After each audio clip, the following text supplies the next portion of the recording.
Hey there. I Hey, think we are live. I think we're good. Hi, Brian. How are you? Doing good. Doing good. Thanks everyone for joining. Yeah. So today we will be talking about re-rankers and embeddings and then re-rankers. And then by the end, we will talk about some more advanced things.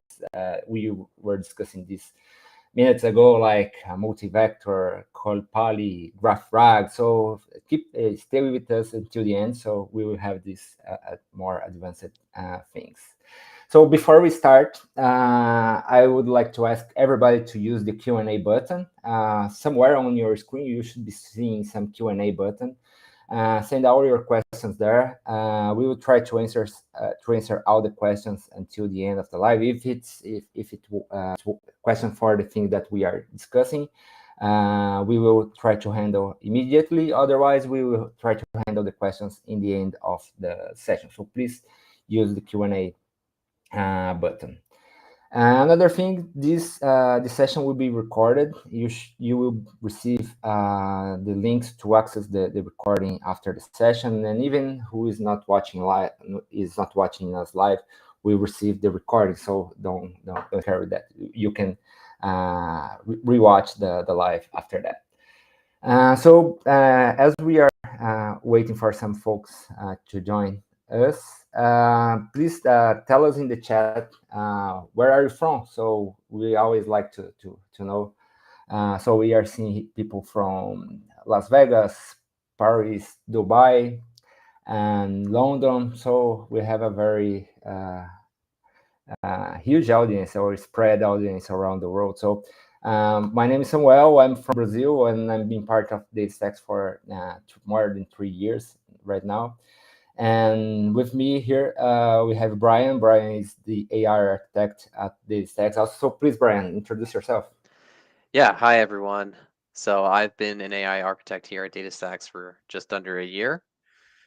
This is the first live that I'm doing, but the stuff that I'll be talking about comes mostly from direct experience in the field. I generally work with customers on like very specific accounts that require some sort of Gen AI application building that's typically a more advanced use case. So I've kind of done the basic RAG stuff, and now the stuff that I see is kind of what people in enterprise are actually trying to do. And I see the problems that they're generally facing. So hoping to kind of bring to everybody some kind of real world practical examples. And yeah, excited to do this and discuss also some, hopefully, like we get to some super advanced topics like I would like to discuss. Yeah, yeah.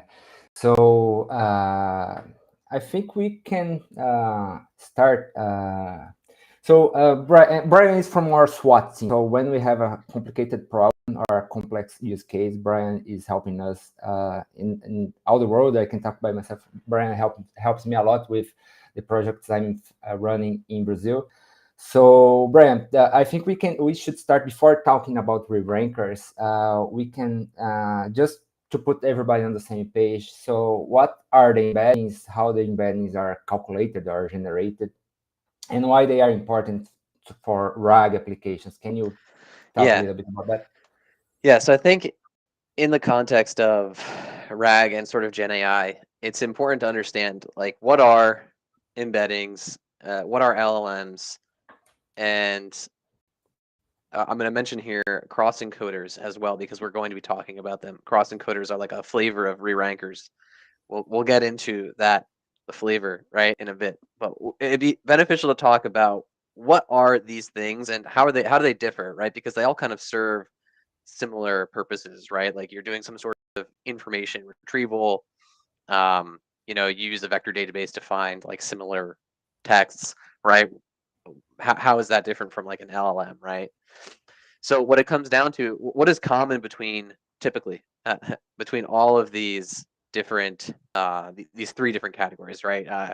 Cross encoders, embeddings, which I'm going to refer to from now as by encoders, just for this like little blip, and large language models. So all three are neural networks. They're neural networks, deep neural networks, meaning that they have like many layers, and they are trained using a transformer architecture, right? And a transformer architecture is just like a specific type of neural network architecture, right? That came about in like a 2017 paper. And the paper was originally about actually translating, right? I think it was about improving Google Translate. So all three are neural networks that leverage the transformer architecture, but the difference is in what their training objective is. So bioencoders, aka embeddings, are trained to maximize the distance between dissimilar query document pairs or like passage pairs, and minimize the distance between similar query document pairs or passage pairs. Now, even within there's kind of like like things kind of branch off. Like you might have some embeddings. I don't know if anyone's ever seen any embeddings before that say, hey, like, oh, these are QA embeddings. That typically means that those are embeddings that were trained for a information retrieval purpose, which means that they're not trying to measure like semantic similarity. So they're trained on like query document pairs, and they also need like some slight tweaking, right? They might treat the query differently than they treat different than how they treat the document, right? And how they actually encode it. Then there's kind of like semantic embeddings, which would be, I would categorize like text embedding 3 small. Any of the stuff that comes from OpenAI, I would categorize those as like semantic embeddings, where the goal is to just identify like semantically similar, pieces of text. And then there are cross encoders, which are also neural networks, but their goal is to take a query and a document pair and say, are these like relevant, right? Does this like document answer this query? And it outputs like a score, and it's trained to to minimize like some loss function, typically like what's called contrastive loss. And so it's trying to say, hey, given like a document and given a query, can I predict whether or not this document actually answers this query? And then it outputs a score, and it's typically it's not like a vector embedding search where you get like a value between 0 and 1 if you're doing cosine similarity. It's just like a score that's like, it could be 10, it could be -20, right? Like it could be 0, right? This is because the underlying function that is producing these scores is called the sigmoid function, which if people who are like deep, if anyone's ever gone to like neural networks, they've probably heard sigmoid, right? So pretty much it's just like outputting a probabilistic score, right? And the higher the score, like the more relevant it is, right? Okay, so just to understand, so the embeddings, we train a model to generate embeddings based on some specific data. So we have our data set to train, and then when we have a question we use the same training that was did before with this question. So we generate this. We have the embeddings from the documents, and we have the new embedding for the question, and then we try to find the similar documents that we have, or similar embeddings. And when we are talking about re-rankers, it's like it's a specific universe. So I have less documents, let's say 10, 20 documents, and the questions, and then I try to understand how they are similar, but consider only themselves, not all the training. Is something like that? Yeah. So I think that where like the re-ranking step comes in is in how they're actually used in production systems. They're actually not trained to, like, when cross encoders, aka re-rankers, are trained, right? They're not trained to re-rank something per se. They're actually just trained to rank, right? To just say, hey, this is a like relevant document or not. That's like all they're trained to do, right? They're not actually taking and outputting. Most of them that I've seen, they're not actually taking like a list that comes from like some some prior search and then saying, okay, let's like re-rank these. That's how their like application is used, right? They're trained to kind of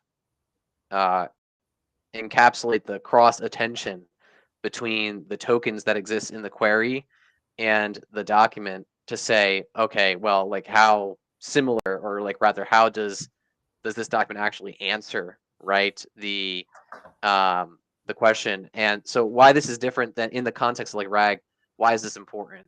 It's important in the context of RAG because when you use vector search, right, you don't know what your query is going to be, right? You're like, okay, here are these like kind of embeddings that are sort of like optimized for some generic, semantic similarity that some hotshot, neural network engineer at a Hugging Face has whipped up, right? And so they're like really good for general search purposes, but the issue is, right, you don't know what the actual, you can't contextualize given the actual person's query, like what the embedding is going to be.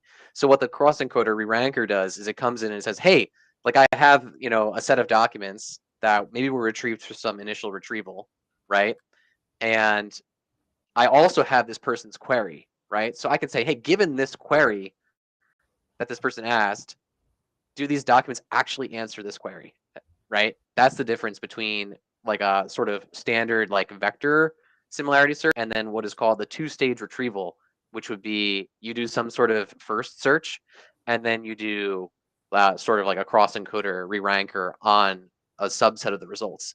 Now, why wouldn't you just use cross encoders for everything? Because it's query dependent, right? That would mean that for every single user query, you would have to calculate like a score for every single document in your database. So like it's just not tenable, right? Like it's Yeah, so crazy. if you have like a million documents Yeah, or it would be it would be insane. insane. Like Yeah. it would make absolutely no sense to do that, right? So So the best typically, approach with that would be combined like the vector search in the beginning to find like top 10, top 20, and then yeah, use a re-ranker. yeah, and that's how like I've typically been using it. And you don't even need to use like vector search. You can use just like BM25. Like a lot of the literature on in this space actually just uses BM25 search as like the initial stage. Like when they try to demonstrate the efficacy of the cross encoders, they do like an initial search using BM25, and then they do a re-ranking, right, with the cross encoder, and then they show, oh, like here's the here's the improvement in MRR or whatever that I gained from using the cross encoder over just straight BM25. Okay. Yeah. Do you have? Can you show something on using LangFlow? I don't know if you are using LangFlow for this to demonstrate like the difference between vector search, and then we can Yeah, apply and like ranking. let me kind of also specify here like why I would use like a re-ranker. So I mean, I think it's like we're getting this idea of like, okay, like yeah, we're using it because we don't know the query, right? Before we have to pre-compute embeddings, right? We don't know like what the user's query going to be, so we can take the query and we can say, hey, given the query, right, do the documents actually answer the query, right? Instead of just doing like a similarity search, that's like a different problem, right? You're just doing semantic similarity. You're not saying, hey, does this actually answer the question? A piece of text can be like it can be semantically similar, but not actually answer the question, right? That's something that can happen. So how like I typically use re-rankers is in the context of vector search RAG is I'll do like a deeper K. I'll say instead of doing like top 5, I'll be like, hey, do top like 100, and then that 100 is like overkill, right? And then I'll prove the results using the cross encoder and say, give me back like the top 3, right? I might not do something so drastic, right? But the idea is that you can actually increase the overall precision, aka meaning like actually finding the most relevant documents in like your top K, while maintaining the same recall, which means like you're not missing out on like any relevant documents. Like you still get the same kind of recall you get with vector search, but then you increase the precision, which is kind of like fine. It's kind of like you are doing a fine-grained search to get a better ranking, right? And this can actually end up being it's hard to show on what I found. It's hard to show on data sets that they have access to. They, meaning researchers. Because here's the thing: researchers have trained like all their embedding models, cross encoders, LMs on publicly available data. right? So actually, on publicly available data, the embedding models are already really good. Like for doing vector search, like you get like maybe like a 5-10% gain by adding the cross encoder. But when it's like a private data set that it hasn't seen before, right? I've seen like on some client accounts, I saw an actual gain of using the Voyager ranker to get a 20% increase in relevancy. Wow. Yeah, because like it just contained terms that like weren't available in like publicly available data. So it's also kind of like solving like the hybrid problem, because it allows you to capture these kind of like nuances and strange keywords and out of domain terms. Yeah, and things that are specific to the business and to the Exactly. company that we're talking. Maybe some brands, some terms, or some things that are very specific to the use Yeah. case. And then you can go overkill. You can like fine tune re-rankers, and then like I mean, it's game over. Like you'll be getting like incredible accuracy. Yeah. But yeah, I can share something real quick. But I see we have like a couple. Do we want to take questions before sharing? Let me share and let me check if they are relevant to what we are talking right now. So, regarding vector search accuracy, I think we can show, if you show like a RAG flow, and then we can go through the questions. I think they are relevant to the vector search part. Okay, cool. Yeah, let me go ahead and share my screen.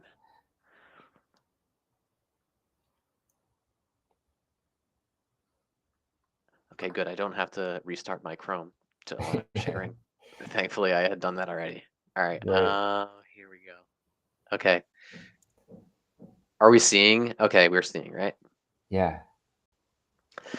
So this is a 2-stage retrieval flow. Samuel told me that people generally ask for kind of doing things open source.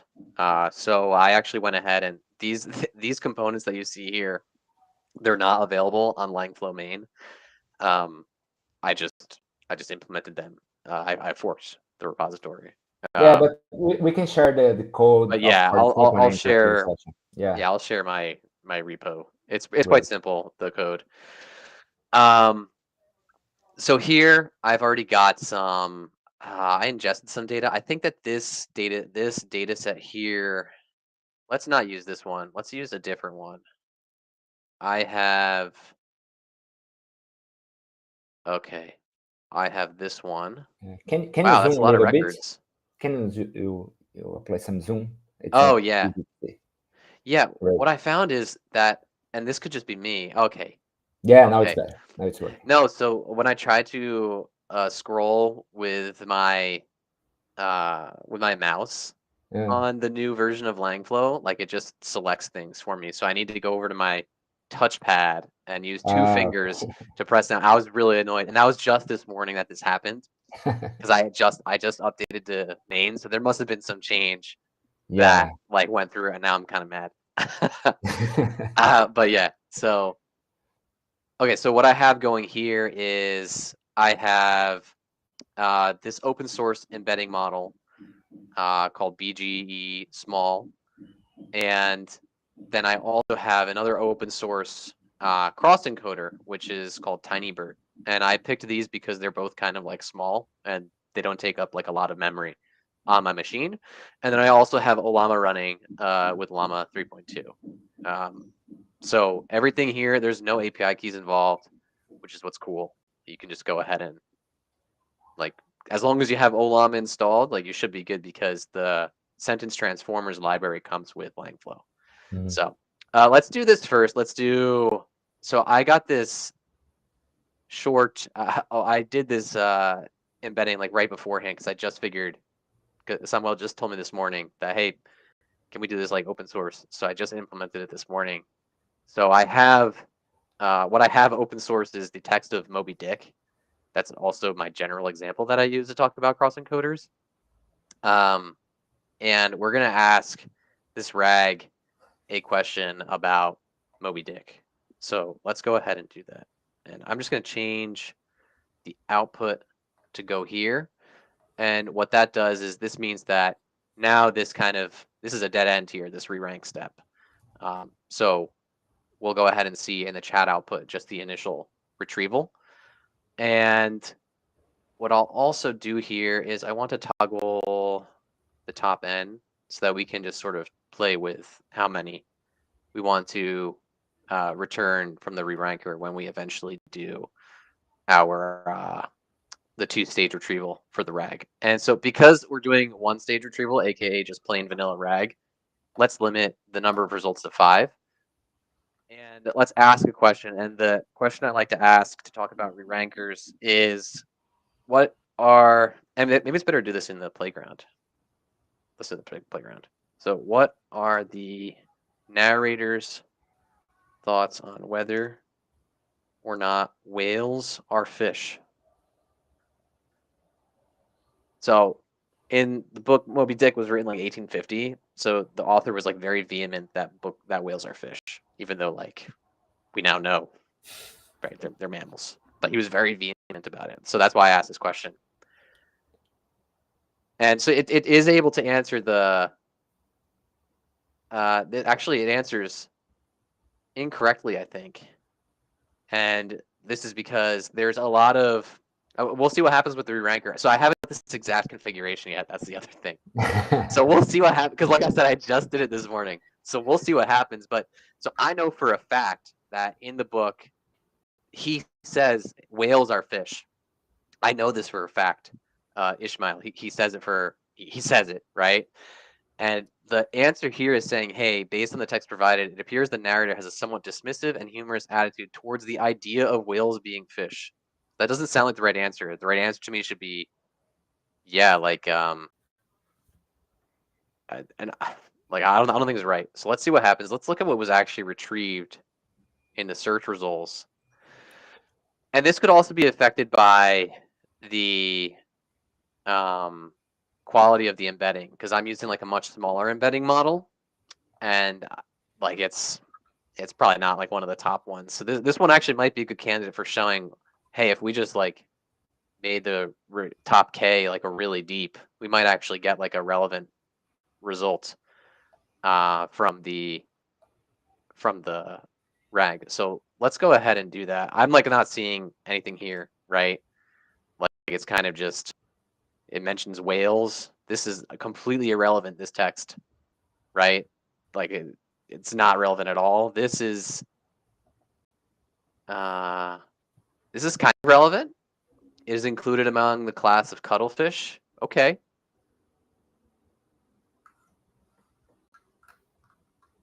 Anyway, this is me just now reading the text of Moby Dick. Let's see what happens. Let's deepen the K. Let's do like 100. Hopefully this doesn't fail. Like like retrieving 100.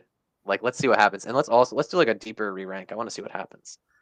So let's first just say, hey, let me see if I run. But if you look at the outputs of the re-ranker, can you compare the results from the vector search and after the re-ranker? Yeah. So one thing because that was, you saw some irrelevant context that you have. So let's go ahead and let's actually trim the re-rank just so that we can see. But now we have 100 results. Oh, what happened here? Nothing returned. Oh, right. I need to take my question. Yeah, you have. Yeah. No input provided. Let's make this the default question. Let's get 100 results back. Cool. All right, so it returns 100. Now, we should see something in here that is relevant. Let's go ahead and re-rank. So the one thing here is that I don't know when they did this, but they removed seeing the similarity score. And I think this was a LangChain thing, because under the hood, right, everything in LangFlow uses LangChain. So it's a LangChain thing where they removed the similarity as like a default, like the similarity score as a default output, right, when doing like a search. So we have the ordering here. The ordering is just the default ordering in which the results come. But like I don't know the scores, and it's also going to be kind of hard to identify what has actually changed. So let's go ahead and see if we re-rank. Top 3 is a bit aggressive. Let's see if something comes back good. Oh, look at that. Oh, that's money. It should be marshaled among whales. A whale is a spouting fish with a horse tail. Now, I didn't plan, like, literally, I'm saying, look, I'm just saying. Like, I didn't see anything relevant in those first 5 results, and I guarantee that if we hook this bad boy up, look at this. In some quarters, it remains a moot point whether the whale be a fish. Linnaeus describes, I hereby separate the whales of the fish, but of my own knowledge, oh, come on, man, this is fantastic. This one,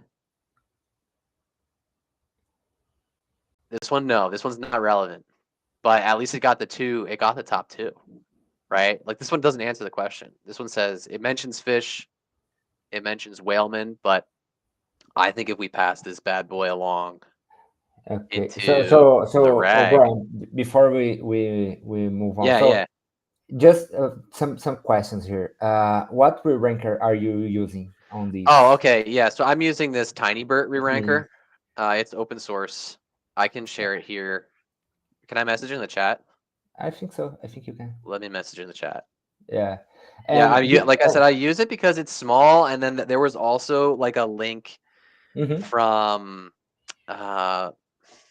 chat. Let me go chat. I just submitted a question. Oops. Yeah.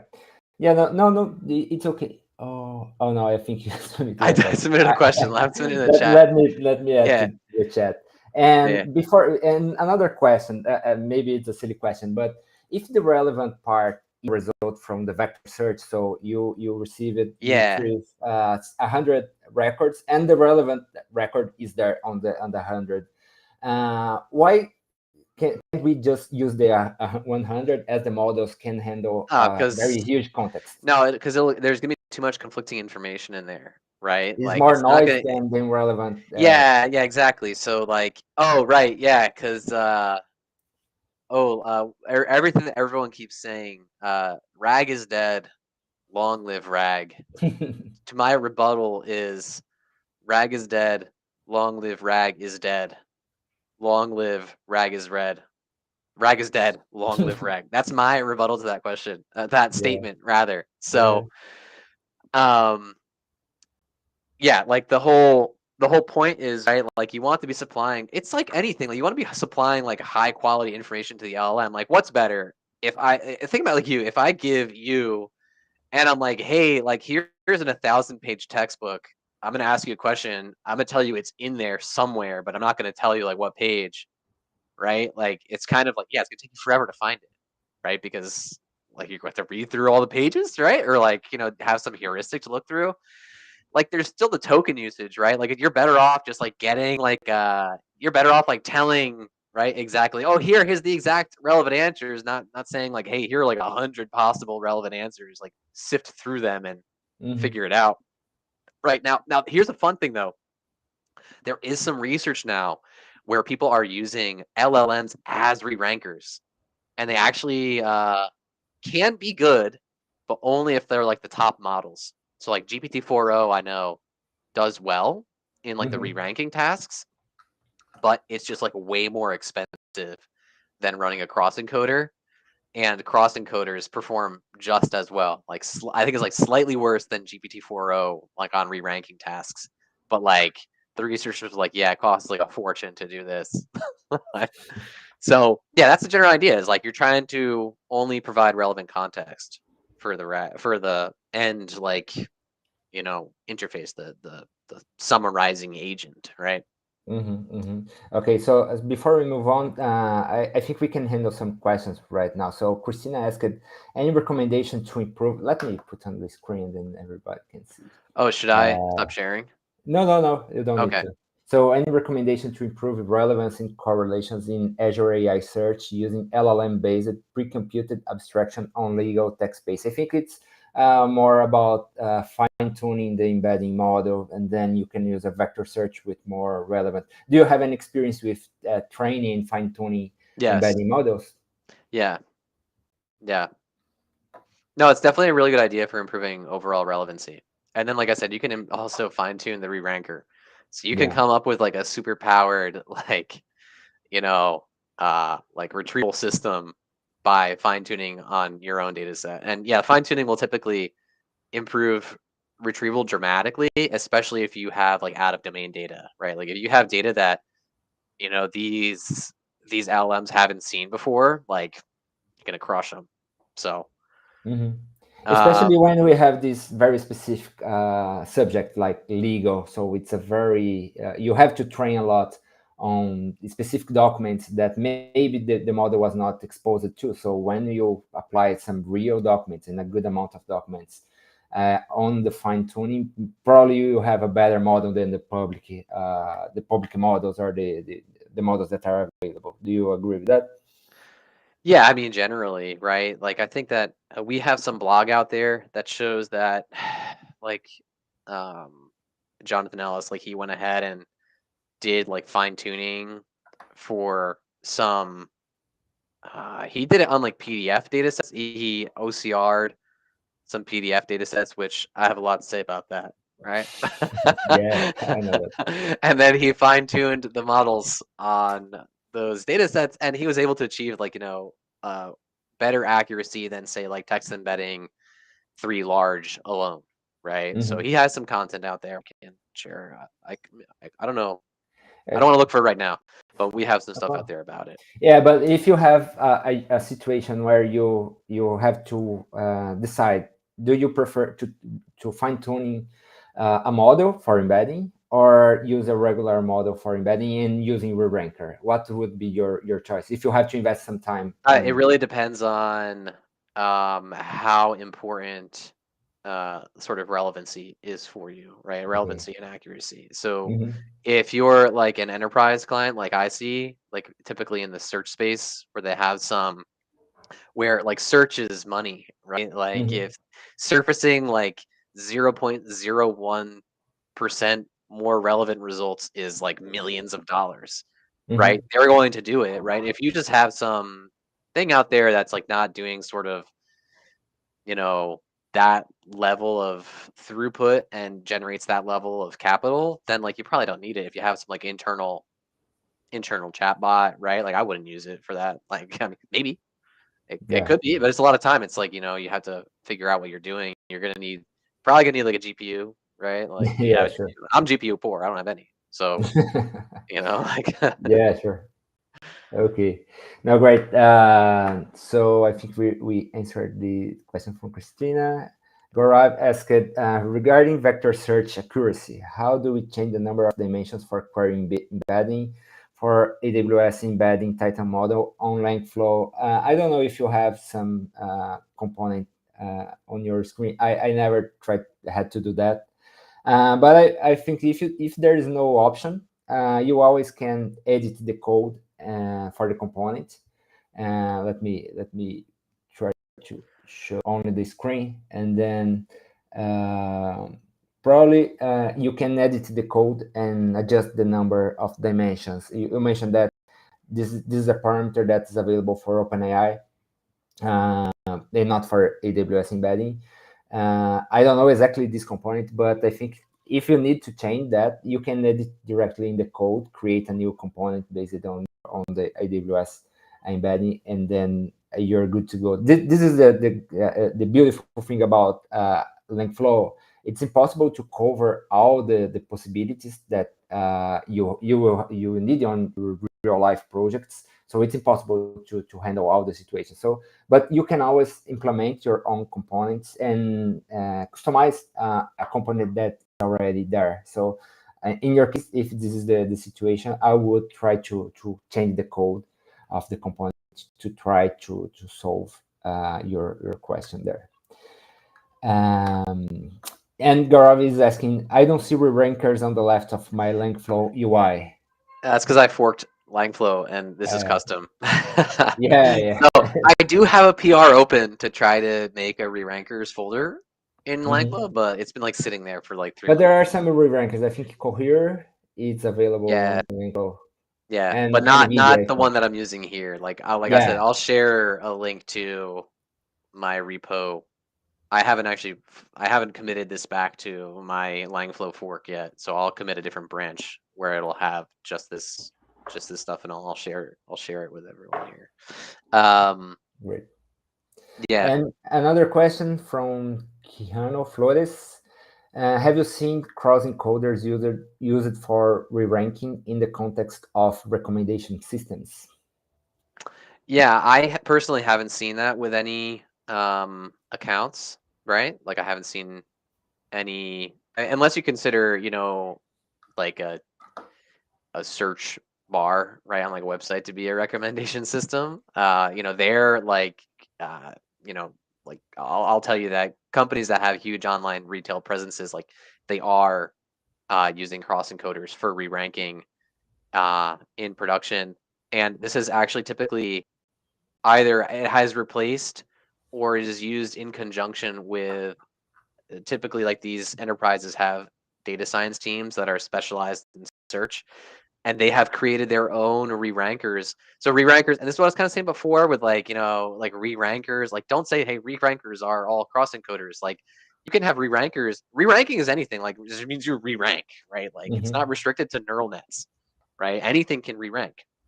And these companies, these data science teams, they have historically used a version of gradient boosted decision trees to actually do the re-ranking from the initial retrieval, which has historically been BM25. But now, since these companies have moved to sort of like a hybrid BM25 vector approach, they're leveraging the cross encoder as well because it adds minimal latency. Okay. So in the context of recommendation systems, probably. I haven't seen it though. So like I'm thinking like Netflix here, right? Like they probably are. Yeah, sure.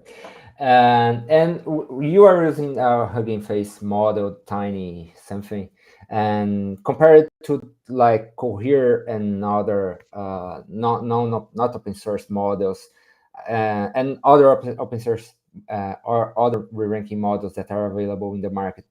Which other models did you have some experience in? Can you recommend Yeah, some I of would them? say like by far the best one is Voyage Re-Rank 2.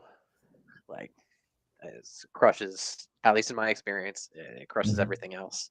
I Mhm. saw like Pinecone launch their own re-ranker. They said that it was better than like the others, but it was also their own blog.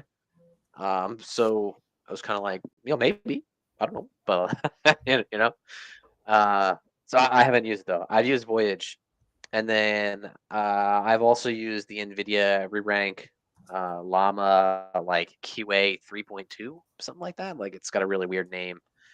Um, and it is also I would say for me it did slightly.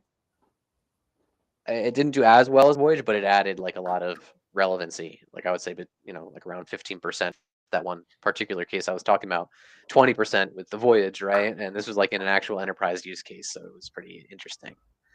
Beyond that, I mean, I would stick with, you know, this one in particular. There was an article that was put out by Superlinked that did sort of like cross encoder comparison, and they found that this one in particular performed just as well as the other cross encoders that they evaluated while being like, magnitude smaller. So that's why I Mhm. used it here because it's tiny, aka tiny BERT, right? But it's very effective according to benchmarks.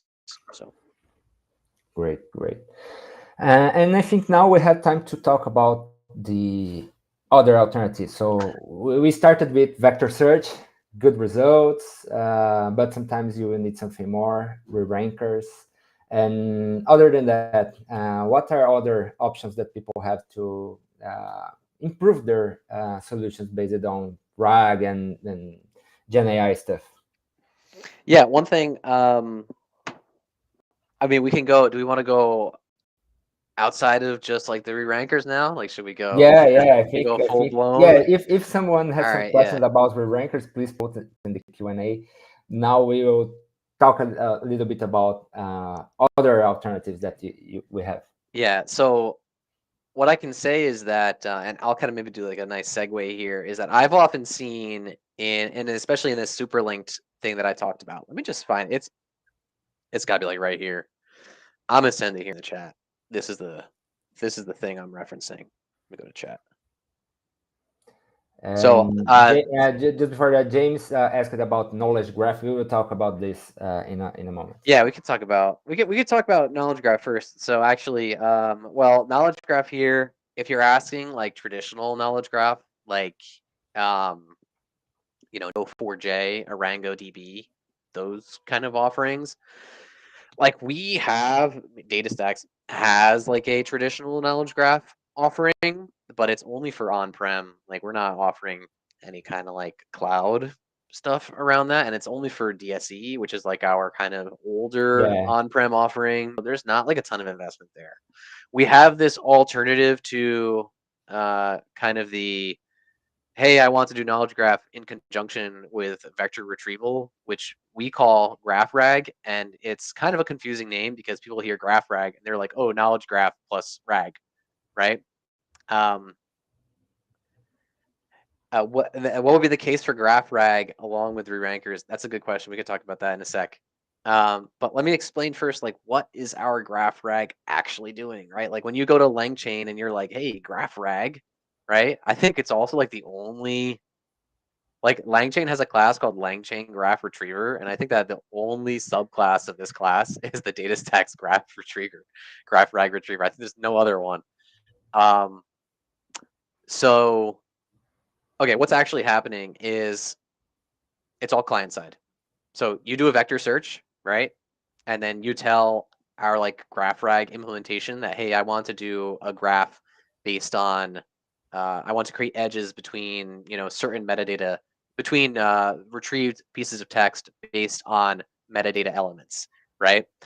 What's happening is that when you tell the GraphRag retriever that, it creates the graph dynamically in memory based on the edges that you've told it. It doesn't do anything on the DB end. Like it does everything in memory. So like that's kind of how it's just working. It's not like a traditional knowledge graph solution. I just want to go out and say that. And this actually it comes from Microsoft, this implementation. It's called lazy graph rag. You can see why, because it's lazy, right? You don't do anything in terms of creating a graph until the user explicitly says something, right? Like, hey, create edges, right? So the nice thing is, like, you don't need to do anything, right? If you have a collection in Astra already and you want to do graph rag retrieval, you don't need to create another DB. You don't need to do anything. If you have metadata there, like you're good. You just specify like whatever metadata tags you want to. And in memory on your side, it'll do, some additional retrieval, right? Based on the edges that it's created between chunks. So what would be a use case for GraphRag along with Rerankers? I think what would be super interesting, and I was trying to work with our GraphRag team on this over the past couple of days, would be to have a situation where we had an agentic search where the agent takes in the user question, it sort of determines the intent, right? And determines what's going to be the optimal query path to leverage for this particular question. Because here's the thing, we're here talking about Rerankers, but like, are Rerankers like always even necessary? Like if I say, hey, like summarize this document, I don't need a re-ranker. Yeah. You know what I mean? Like I don't need a re-ranker for that. Like, you know what I mean? Do I even need like vector search for that? Right? I mean, like if I have like a really broad question that just says, hey, find me texts about this particular topic, like I probably don't need a re-ranker, right? You're probably gonna be better off with re-rank when you have like kind of a specific question like I do that relies on sort of inferring what the intent behind the question is, right? Because you saw the re-ranker was able to identify, it had a bunch of text about whales and fish, but it was able to identify, hey, here's where like the narrator actually makes an opinion about it, right? That was what was the differentiator. So even though narrator doesn't appear in any of the text actually, right? Like a naive like vector search, it's looking for matches, right? With like the word narrator, when it shouldn't be, because it's kind of like this meta question that doesn't actually have to do with how the search should be constructed, right? So it's actually kind of like confounding a variable in the search, but the cross encoder is able to say, hey, like I'm able to understand something a bit about what the user's intent is, and let me actually refine these results to get like a better, context here. Now, I would like to see this with like an agent that has access to like knowledge graph, traditional vector retrieval, keyword search, and a re-ranker, and then say, hey, determine what the optimal query path is. I'm going to let you do all the work, and you just like return some results, and it'll say, hey, let me do the graph rag and then do the re-ranking. Let me do all three, and then re-rank all. Yeah. Why not, right? Like that would be like an interesting use case. Yeah, there's another question from Jack. What if you just have text data, but you want to make it into a graph? And I think this is probably what we are doing with GraphRag at DataStack. So, is there some way to easily automatically associate edges between chunks in a vector DB? Yeah, that's exactly what it's doing. Yeah, Now, yeah. the thing is, it doesn't persist those We edges, can navigate, we can right? traverse the graph based on the metadata that we have. Yeah, so it won't persist the edges like back into the DB. So if you're looking for that, it doesn't do that, Yeah, right? All of it's happening on client side. yeah, But yeah, like it's based. you also need to do the metadata extraction. That's the other thing. Yeah, yeah, But because you can the have like navigation is there are based on things that. to do that. There are like you can use like what are those like Gliner, right? Mhm. Those like NER things, you can use them to do the metadata extraction. Yeah, and sometimes your data source has some metadata. So if it has maybe a section, a category, or a location, or some person's name, some brand, some product ID, you can use all of this metadata about the text that you have to navigate between different chunks and find different Yeah. chunks. Yeah, so Basically, his comment here is that he's referring to neurosymbolic knowledge graph, which is like not like I'm saying, it's not at all what our offering is, right? Like we're not yeah. in like the symbolic. We have like the symbolic graph offering, but like I said, it's only for like really specific on-prem use cases. Um, I think we talked about GraphRag, and I know you are trying and testing a lot of things about multi-vector. Yeah. So can you explain a little bit about what multi-vector is and in which case this would be relevant? Yeah. So I kind of mentioned, I think, right, Colbert, right? People use. Did I say that people use Colbert for re-ranking? So you can also use Colbert for vector search. Now, the issue with Colbert is that when you're doing data ingestion and you're ingesting your vectors into a vector DB, it's going to create vectors for each token in the document. So that means that if your document has like around, if it's like 500 characters and has say like, four like 400 tokens, you're creating 400 embeddings for like a 500 character document, like a paragraph, Yeah, right? That's like insane, right? Like why would you do that to yourself, right? The thing is, right, it kind of behaves like a hybrid between vector and uh, keyword search because it has like this, it encodes things at the token level. yeah, So when you do your search, you also take the query and you create a bunch of vectors for the query based on the token level, and then you do token level matching. You do like say your query has like 20 tokens, you'll run like 20 concurrent ANN searches and then like re-rank the results using this algorithm called Maxim, right? And then you'll retrieve like the final documents based on that. But so it's kind of using this like token level search to approximate kind of like, the hybrid, but with vector, right? So it kind of ends up functioning in a similar way. And in retrieval tasks, it tends to have higher relevance than other categories of retrieval, like just straight vector search, um, BM25, Splayed. Although Splayed, I think, gets close, but it's also like way faster, right? Splayed is like referring to like the sparse, dense embeddings that I think like Pinecone is big on.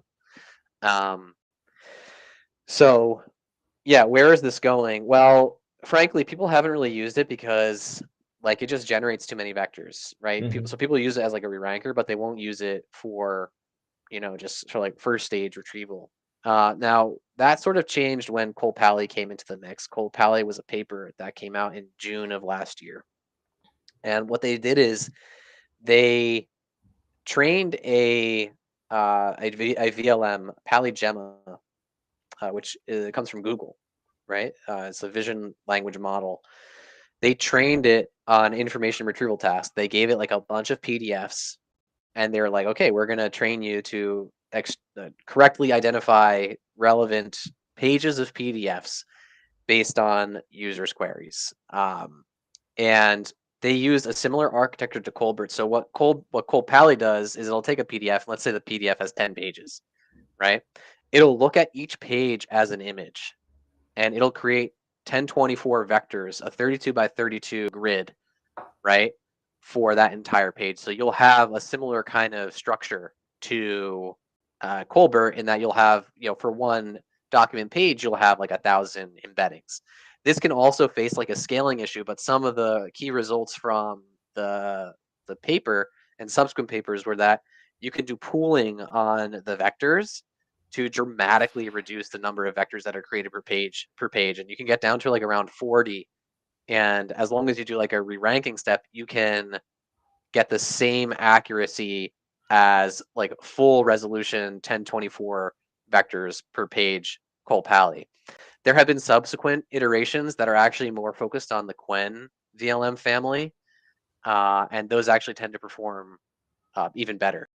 So why is this important? This is important because if you're focusing on use cases where you have a lot of like PDFs or like HTML pages that you need to go ahead, and you typically what you do is you pass them into some like OCR processing pipeline, and then you create metadata tags, and you chunk them, and you don't have to do any of this. You just pass it like a PDF page, and it automatically creates the vectors for you, and then it achieves like incredible relevancy according to the VIDOR benchmarks, which is like the visual document retrieval benchmarking.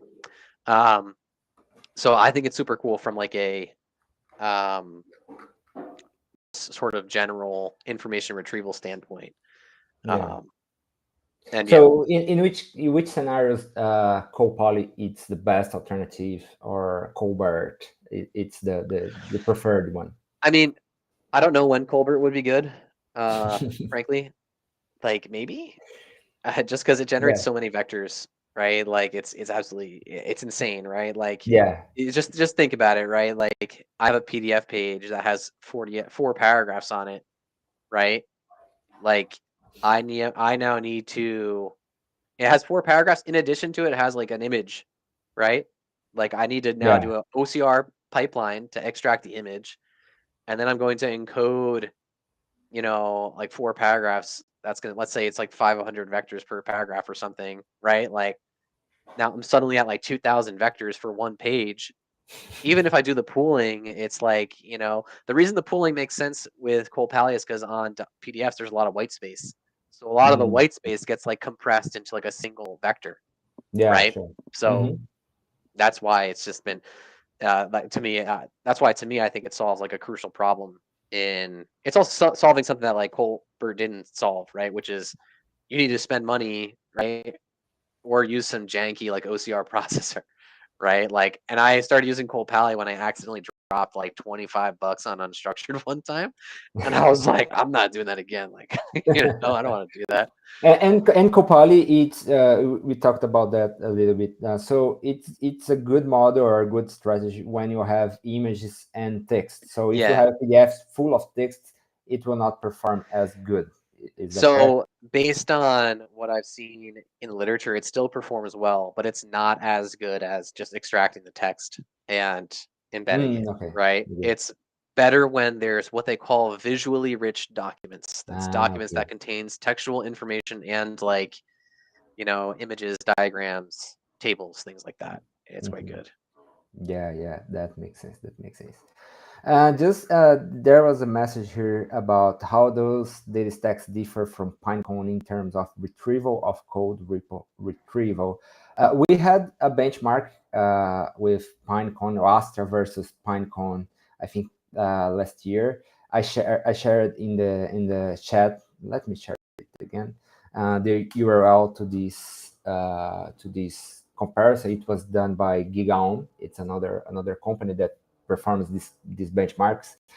And this year, I think we had another benchmark about vector databases in general, and DataStax was named one of the leaders in the segment. So if you are testing vector DBs, you can give a shot at a try on DataStax Astra, because we are seeing that our algorithms, it works great for some use case. I don't know, Brian, can you talk a little bit about the vector search algorithm that we are using, JVector versus HNSW?